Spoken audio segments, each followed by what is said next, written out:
இந்த ஆட்சியிலையும் மேகதாது அணை திட்டத்தை நிறுத்த முடியலையே.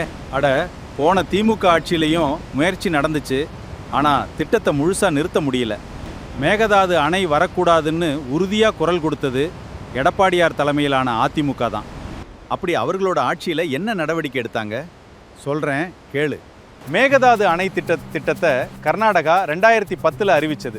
2013 திட்ட அறிக்கையும் தயாரித்தாங்க. எடப்பாடி பழனிசாமி தலைமையிலான அதிமுக அரசு 2017, 2021 அந்த திட்டத்தை கடுமையாக எதிர்த்தது. சட்டமன்றத்தில் தீர்மானம் நிறைவேற்றினோம், உச்சநீதிமன்றத்திலையும் வழக்கு தொடர்ந்தோம். விவசாயிகளோடு சேர்ந்து பேரணி, உண்ணாவிரதம், போராட்டம் நடத்தி தமிழ்நாட்டின் காவிரி நீர் உரிமைக்காக தொடர்ந்து போராடினோம்.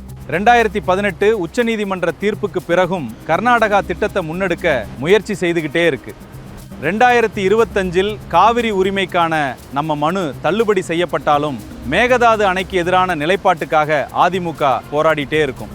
எவ்வளவு தடைகள் வந்தாலும் தமிழ்நாட்டுக்காக எங்க குரல் ஓயாது. மேகதாது அணைக்கு எதிர்ப்பு எப்போதும் தொடரும்.